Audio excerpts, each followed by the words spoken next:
Hello guys, और आज हम पढ़ने वाले हैं ओशियनिक रिलीफ फीचर्स।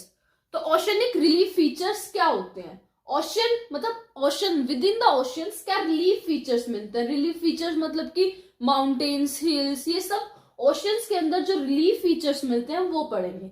ये दो कैटेगरीज में डिवाइडेड है, मेजर रिलीफ फीचर और minor relief features. Major relief features जो मेजोरिटी में जो रिलीफ फीचर्स हैं वो ये चार हैं basically: continental margin, deep sea plains, ocean deeps, mid oceanic ridge. Continental margin वो पार्ट होता है जो कॉन्टिनेंट का एक्सटेंडेड पार्ट जो सी ओशन में डिप्ड होता है, उसे हम कॉन्टिनेंटल मार्जिन कहते हैं। इसके फर्दर तीन डिवीजन है: continental shelf, continental slope, continental rise, जो हम फर्दर वीडियो में पढ़ेंगे डीपली। कॉन्टिनेंटल स्लोप क्या होता है, शेल्फ क्या होता है, राइज क्या होता है। फिर डीप सी प्लेन आता है जो कि अबाइसल प्लेन भी इसे कहते हैं। जो ओशन सरफेस में जो प्लेन आता है उसे हम डीप सी प्लेन कहते हैं। फिर आता है ओशन डीप्स। ओशन डीप्स में जैसे कि ट्रेंचेस हो गए, ये सब ओशन डीप्स में आते हैं। फिर आता है मिड ओशनिक रिज। जो रिज हमारा प्लेट टेक्टोनिक्स की वजह से बने हैं, जो माउंटेन्स वगैरह जो ओशन के अंदर बने हैं, वो आते हैं हमारा मिड ओशनिक रिज में। एक एग्जाम्पल है इसका Atlantic, mid Atlantic, Atlantic ocean में एक है मिड अटलांटिक रिज, जो जिसकी जो डेप्थ है वो मोर देन 6500 मीटर से भी ज्यादा है। फिर आते हैं हमारे minor relief features. Minor relief features में आता है अबाइसमल हील। जो हील ओशन सरफेस में बनी होती है, नॉर्मल हील, उसे हम कहते हैं अबाइसमल हील। फिर आते हैं हमारे सी गायोट्स। ये बेसिकली हम कह सकते हैं कोई प्लेचू टाइप में, लाइक और टेबल लाइक जो हमारा फ्लैट सरफेस होता है हमारे जो माउंटेन का एलिवेटेड एरिया का, हम उसे कह देते हैं सी गायोट। फिर आता है हमारा ट्रेंचेस। ट्रेंचेस भी लाइक जब दो हमारी जो प्लेट्स हैं, दो प्लेट्स जब एक दूसरे से कन्वर्ज करते हैं ना, तो ओशनिक ओशनिक या ओशनिक कॉन्टिनेंट जब कन्वर्ज करती है एक दूसरे से, तो एक प्लेट बाउंड्री हमारी सबडक्ट हो जाती है नीचे। तो जो सबडक्ट होती है तो वो ट्रेंच फॉर्म कर देता है। ये बेसिकली एक डीप मतलब एक डीप वो कह सकते हैं ओशन में, बहुत ज्यादा गहरा, यहाँ तक पानी घुस जाता है एक गड्ढे की तरह। फिर आता है हमारे सबमराइन कैन्योन्स। ये कैन्योन्स बेसिकली एक हम वैली कह सकते हैं कि जो वैली फॉर्म होते हैं, एक लॉन्ग वैली फॉर्म हो जाती है हमारे। ये मोस्टली मिलते हैं कैन्योन्स कॉन्टिनेंटल एरिया वाले में, जब ये वैली फॉर्म हो जाती है। फिर कुछ और एग्जांपल है माइनर रिलीफ के: बैंक शोल्स वगैरह, आइलैंड एरियाज टाइप में, आइलैंड आर्चेज। कुछ आइलैंड्स भी मतलब कि जो एलिवेटेड पार्ट का जो ऊपर वाला पार्ट होता है वही आइलैंड को फॉर्म करता है, तो कुछ आइलैंड आर्चेज वगैरह भी कुछ माइनर रिलीफ फीचर्स के पार्ट है। तो ये मेजर रिलीफ फीचर्स है और ये माइनर रिलीफ फीचर्स है, इन्हें हम डिटेल फर्दर वीडियो में हम पढ़ेंगे। अब हम आगे पढ़ेंगे कि कॉन्टिनेंटल शेल्फ क्या होता है। कॉन्टिनेंटल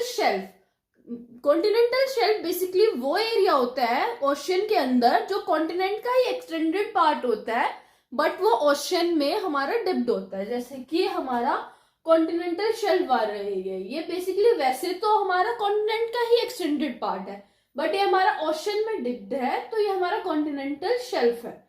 इसका स्लोप होता है 1 to 3 डिग्री का अराउंड होता है। ग्रेजुअल रिडक्शन होता है, इतना ज्यादा जल्द पूरा का पूरा ऐसे स्लोप नहीं गिरता, ग्रेजुअल रिडक्शन होता है। डेप्थ इसकी कुछ 300 से 500 मीटर होती है। ओवरऑल ये ओशन सरफेस का, ओशन रिलीफ फीचर्स का पूरा टोटल बस 7.8% ही होता है ये ओवरऑल। बट जो इसकी जो विड्थ होती है वो चेंज होती रहती है। जो हमारा कॉन्टिनेंटल शेल्फ है, इसकी जो ये वाली विड्थ है ये चेंज होती रहती है। ये जो इसकी सबसे कम विड्थ होती है वो अराउंड हमने देखे एंडीज माउंटेन्स के पास पे, वो 16 किलोमीटर अराउंड है। बट हमने मॉडरेट विड्थ भी देखे नॉर्थ अमेरिकन कोस्ट पे, और ये हाईएस्ट विड्थ भी हमें मिलती है कुछ कोस्टल प्लेन्स के एरियाज पे। बट ये कोस्टल प्लेन एरियाज पे इसकी विड्थ ज्यादा क्यों होती है और हमारा माउंटेन्स के पास इसकी विड्थ कम क्यों होती है? इसका कारण है क्योंकि माउंटेन्स के पास जो इसकी विड्थ है वो मोस्टली माउंटेन्स एरिया जो शेल्फ का होता है, कॉन्टिनेंट का एक्सटेंडेड पार्ट होता है, कॉन्टिनेंट का एक्सटेंडेड पार्ट होता है जो हमारा ओशन में डिप्ड है। तो वो माउंटेन्स वाले एरिया में तो माउंटेन्स आ गए, बट कोस्टल प्लेन्स एरिया एक प्रॉपर एरिया देता है उसे जो डिप्ड हो जाता है, इसलिए कोस्टल प्लेन एरियाज पे इसकी विड्थ ज्यादा होती है।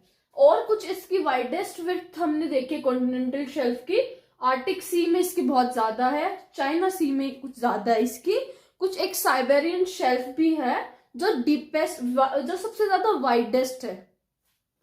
फिर हम इंडिया पे आए तो इंडिया में हम देखते हैं कि जो हमारा ईस्ट वाली साइड पे है उसका जो कॉन्टिनेंटल शेल्फ की जो विड्थ है वो कम है, और जो हमारी अरेबियन सी वाली साइड है, वेस्ट वाली साइड, उसकी विड्थ ज्यादा है। It's around 100 kilometre around continental shelf की जो विड्थ है वो हमारी वेस्ट कोस्ट साइड पे है, बट ईस्ट कोस्ट पे वो बस 50 किलोमीटर अराउंड है। तो इसका रीजन क्या है, क्यों वो ज्यादा 100 किलोमीटर अराउंड हमारी वेस्ट कोस्ट पे, यहाँ पे कम क्यों है? इसका रीजन है क्योंकि जब हमारी जो ये इंडियन प्लेट है ये कोलाइड हुई थी हमारी यूरेशियन प्लेट से, तो जो ये हमारा अरेबियन सी वाला पार्ट है ये डूब गया था, वो सबडक्ट हो गया था, जिसके कारण जो सबडक्शन जोन है वो हमारे यहाँ से सबडक्ट हो गया था। जो वो सबडक्ट वाला एरिया है वो ज्यादा एरिया प्रोवाइड करता है, जिस वजह से हमारा कॉन्टिनेंटल शेल्फ बना। बेसिकली हम एग्जांपल ले सकते हैं कि वो जो हमारा ये दो प्लेट्स टकराई हैं तो वो हमारा सबडक्ट हो गया, जिसके कारण वो से जो सबडक्ट होने के कारण वो जो वाला एरिया था हमारा कॉन्टिनेंटल शेल्फ बन गया। इसलिए हमारा इस साइड वेस्ट कोस्ट वाले साइड पे ज्यादा विड्थ है, और जो जहाँ पे हमारी ज्यादा विड्थ है हमारे वेस्ट वाले साइड पे, वहां पे फिशिंग एक्टिविटीज भी ज्यादा होती है, क्योंकि कॉन्टिनेंटल शेल्फ बहुत अच्छा एक एरिया है फिशिंग के लिए भी, इसलिए वेस्ट कोस्ट पे फिशिंग ज्यादा होती है। अब हम आगे पढ़ेंगे कि वो कॉन्टिनेंटल शेल्फ का फॉर्मेशन कैसे होता है। तो कॉन्टिनेंटल शेल्फ बेसिकली 4 पार्ट्स में हमने डिवाइड कर रखा है कि 4 प्रोसेसेस हैं जैसे हमारे कॉन्टिनेंटल शेल्फ बनते हैं।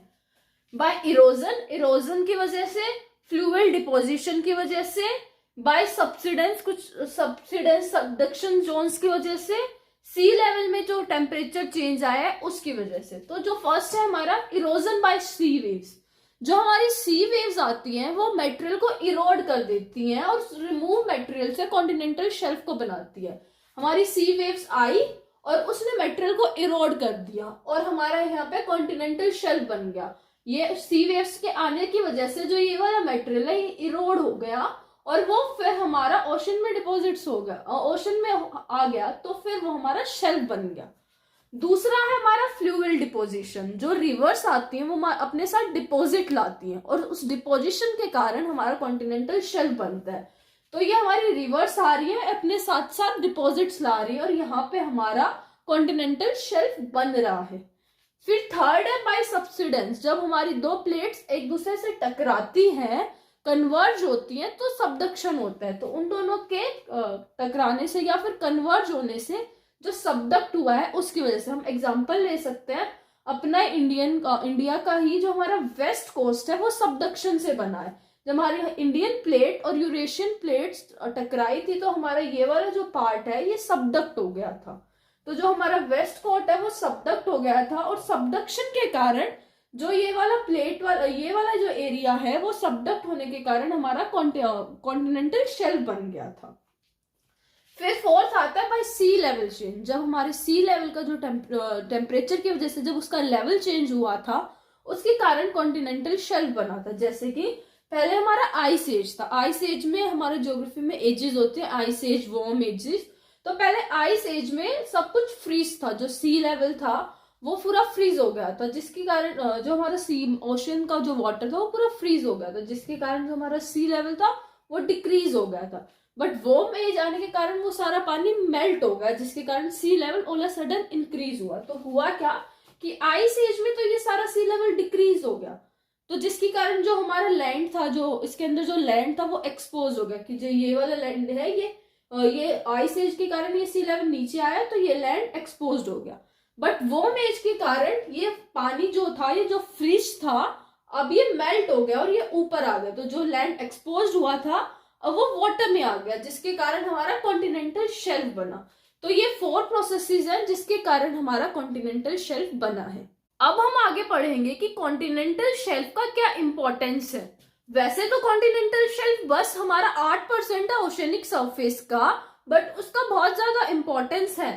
फर्स्ट इंपॉर्टेंस है उसका फिशिंग में, फिशरीज में। जो हमारी फिशिंग्स वगैरह हैं वो बहुत ज्यादा इंपॉर्टेंट रोल करती है, क्योंकि कॉन्टिनेंटल शेल्फ पे फिशिंग एक्टिविटी बहुत ज्यादा होती है, क्योंकि उस एरिया पे बहुत ज्यादा न्यूट्रिएंट्स, एल्गे, कुछ प्लांट्स ऐसे मिलते हैं जिसके कारण हमारी फिशिंग वहां पे पनप पाते हैं। वहां पे एग लेइंग भी एक ऐसा प्रॉपर ऐसा सरफेस प्रोवाइड कर देते हैं कि फिशिंग एग वगैरह ले कर सके वहां पे।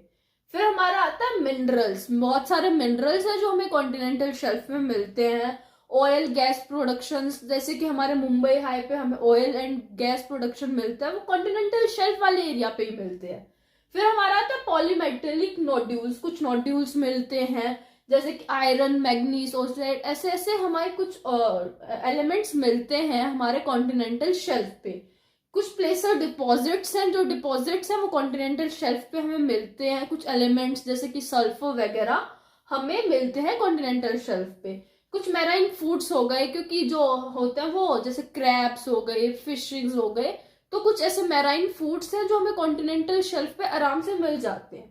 फिर पोर्ट्स, हार्बर, नेविगेशन, इन सब में भी कॉन्टिनेंटल शेल्फ का बहुत इंपॉर्टेंट रोल होता है, क्योंकि इसी एरिया पे हमारे आके हमारे जो पोर्ट्स पे हमारे पोर्ट्स बनते हैं, हार्बर वगैरह, या नेविगेशन में भी कॉन्टिनेंटल शेल्फ का बहुत इंपॉर्टेंट रोल है। अब हम आगे पढ़ेंगे कॉन्टिनेंटल स्लोप क्या होता है। तो कॉन्टिनेंटल स्लोप वो एरिया होता है जब कॉन्टिनेंटल शेल्फ के बाद सडन हमारा डिक्लाइन होता है या सडन हमारा नीचे गिरता है, तो हमारा कॉन्टिनेंटल स्लोप बनता है। कॉन्टिनेंटल स्लोप का जो स्लोप है वो अराउंड 5 डिग्री टू 6 डिग्री होता है। ये हमारा ज्वाइन करता है कॉन्टिनेंटल शेल्फ को और कॉन्टिनेंटल राइज को। ये हमारा कॉन्टिनेंटल स्लोप है, ये सीधा नीचे गिरा, इसका slope around 5 degree to 6 degree around होगा। तो ये हमारा कॉन्टिनेंटल शेल्फ और कॉन्टिनेंटल राइज दोनों को ज्वाइन करता है। इसकी जो डेप्थ होती है वो around 2000 metre to 2020 metre around होती है। अराउंड 8.5% ये टोटल सरफेस एरिया होता है जो ओशन का उसका कवर करता है। और ये मेनली कॉन्टिनेंटल स्लोप मिलता है हमें। एक्सटेंसिवली कहाँ मिलता है? 20 degree to 15 degree in northern hemisphere और 70 डिग्री अराउंड हमें ये सदर्न हेमिस्फेयर में मिलता है। कुछ फीचर्स जैसे कि कैनियंस हो गए, ट्रेंचेस हो गए, वो हमें कॉन्टिनेंटल स्लोप्स में दिखने को मिलते हैं।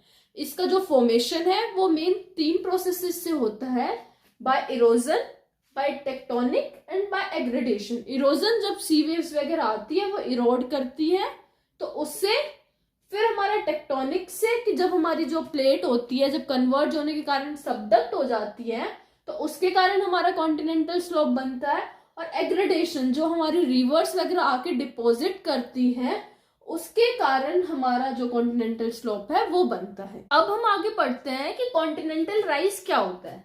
तो कॉन्टिनेंटल राइज वो एरिया होता है जो कॉन्टिनेंटल स्लोप के बाद आता है और हमारा सडन जब और डिक्लाइन होता है तो कॉन्टिनेंटल राइज फॉर्म करता है। इसका जो स्लोप होता है वो 0.5 टू 1 डिग्री अराउंड होता है और ये हमारा ज्वाइन करता है, हमारा कॉन्टिनेंटल राइज है जो कॉन्टिनेंटल स्लोप और कॉन्टिनेंट अबाइसल प्लेन है उन दोनों को ज्वाइन करता है। फिर हमारा आता है डीप सी प्लेन्स, जिसे हम अबाइसल प्लेन भी कहते हैं। तो जो डीप सी प्लेन है ये जेंटल स्लोप होता है, इसका कोई इतना ज्यादा स्लोप नहीं होता, नॉर्मल स्लोप होता है। जो हमारा ओशन का जो डीप फ्लोर होता है उसे हम अबाइसल प्लेन या डीप सी प्लेन कहते हैं। इसकी जो डेप्थ है वो 3000 मीटर से 6000 मीटर अराउंड होती है और इसमें हमें सैंड, क्ले, ग्रेवल ये सब के डिपॉजिट्स मिलते हैं। तो जो ये सब सैंड, क्ले ये वगैरह ये सब डिपॉजिट्स होते हैं, ना तो जो मैराइन डेड एनिमल्स वगैरह होते हैं उनके डिपॉजिट्स होते हैं या फिर वोल्केनिक डिपॉजिट्स हो सकते हैं। वोल्केनिक डिपॉजिट्स का हम एग्जांपल दे सकते हैं, जो मिड अटलांटिक रीच पे जो डिपॉजिट्स मिलते हैं वो हमारे वोल्केनिक डिपॉजिट्स के ही एक वो है। फिर हमारा आता है रिलीफ फीचर्स क्या क्या मिलते हैं हमें डीप सी प्लेन में। उसमें हम मिलते हैं सी माउंटेन्स मिल जाते हैं, गायोट्स, जैसे मैंने पहले बताया था। गायोट्स क्या होते हैं कि जो माउंटेन जिनका एलिवेटेड सरफेस पे जो वो ऊपर का पार्ट है तो वो फ्लैट होता है, टेबल लैंड प्लेट्यू टाइप होता है, तो गायोट्स होते हैं। और जो हमारा डीप सी प्लेन है वो टोटल मेजर पार्ट वही ओशन सरफेस का वही कवर करता है, वो अराउंड 76% वो हमारा total ocean surface area cover करता है। अब हम आगे पढ़ेंगे ओशन डीप्स और ट्रेंचेस के बारे में। तो ओशन डीप्स और ट्रेंचेस का फॉर्मेशन कैसे होता है? तो बेसिकली जब हमारा ओशन और ओशन जो प्लेट बाउंड्रीज है जब दोनों एक दूसरे से साथ कन्वर्ज करती हैं, या फिर ओशन या कॉन्टिनेंटल दो प्लेट बाउंड्रीज है वो एक दूसरे के साथ कन्वर्ज करती हैं, तो होता है क्या है कि जैसे ये एक प्लेट बाउंड्री है, एक प्लेट बाउंड्री है, जब वो एक दूसरे के साथ कन्वर्ज करती है तो दोनों एक दूसरे के अंदर सबडक्ट हो जाती है। तो सबडक्ट होने के कारण हमारे ट्रेंचेस और ओशन के अंदर हमारे ट्रेंचेस का फॉर्मेशन होता है। तो ये हमारा डीपेस्ट पार्ट होता है हमारा ओशियनिक सरफेस एरिया के अंदर। ट्रेंचेस में हमारे कुछ डीप सीटेड अर्थक्वेक्स हो गए, वोल्केनिज्म हो गए, तो ट्रेंचेस के अंदर हमें ये देखने को मिलते हैं। मैरानाइट ट्रेंच है जो हमारा डीपेस्ट ट्रेंच है, उसकी जो डेप्थ है वो अराउंड 11 किलोमीटर है। और भी बहुत सारे ट्रेंच हैं, जैसे कि हमारा हो गया सैंडविच एक ट्रेंच है। फिर हमारा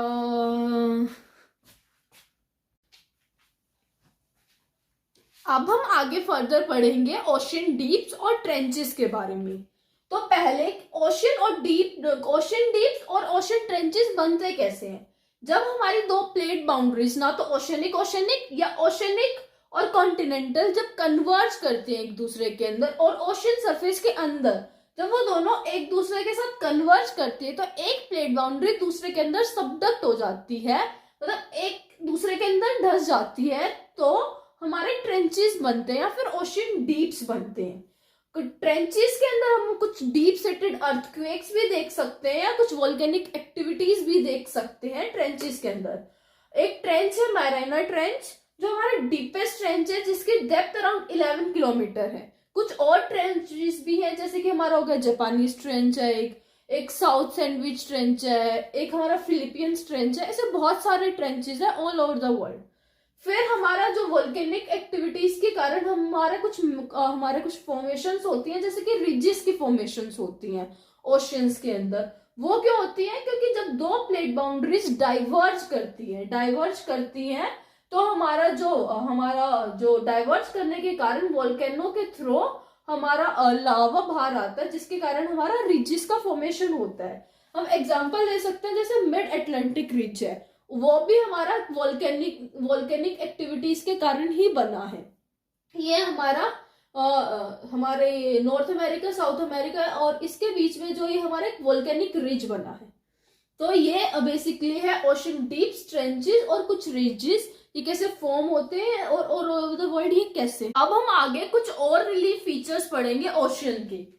तो अब हमारा पहला आता है सबमराइन कैन्योन। सबमराइन मतलब कि इनसाइड द ओशियन। और कैन्योन्स क्या होते हैं, जैसे हमने जियोमोर्फोलॉजी में भी देखा था कि जो लॉन्ग नैरो डीप वैलीज होती हैं वो उन्हें हम कैन्योन्स कहते हैं। तो ओशियंस के अंदर जो हमारी डीप वैलीज मिलती हैं हमें, उन्हें हम सबमराइन कैन्योन्स कहते हैं। ये मिलते हैं बेसिकली हमें कॉन्टिनेंटल शेल्फ, राइज और स्लोप वाले एरिया में हमें मिलते हैं। इनकी डेप्थ अराउंड 600 से 900 मीटर अराउंड तक इनकी डेप्थ होती है और इनकी लेंथ अराउंड 15 से 16 मीटर अराउंड तक होती है, किलोमीटर अराउंड तक इनकी डेप्थ होती है। देख सकते हैं हम डायग्राम की हेल्प से भी हम देख सकते हैं कि सबमराइन कैन्योन्स कैसे बनते हैं। तो ये हमारा शेप, स्लोप और राइज वाला एरिया है और यहाँ पे हम देख सकते हैं कैन्यन बना हुआ है। तो बेसिकली इसका ओरिजिन कैसे हो सकता है, तो दो प्रोसेस बताए जाते हैं कि इसका ओरिजिन कैसे होता है। एक होता है टेक्टोनिक ओरिजिन और एक होता है बाय इरोजन एक्टिविटीज से। तो टेक्टोनिक ओरिजिन मतलब कि जब डायस्ट्रोफिज्म, कुछ फोर्सेस लगते हैं, कुछ टेंसाइल फोर्सेस लगते हैं कि ये दोनों एक दूसरे से अलग होते हैं और यहाँ पे एक डीप वैली फॉर्म हो जाती है। फॉल्ट वगैरह कुछ कारण रहे होते हैं कि ये हमारा सबमराइन कैन्यन बन जाता है।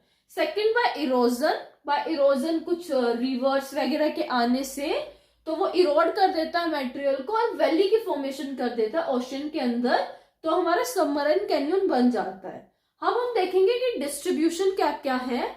तो हम देख सकते हैं कि नॉर्थ अमेरिका में एक मिसिसिपी रिवर पे हम सबमराइन कैन्यन देख सकते हैं, अफ्रीका में कोंगो रिवर पे हम देख सकते हैं और इंडिया में हम इंडस रिवर पे भी सबमराइन कैन्यन्स को देख सकते हैं।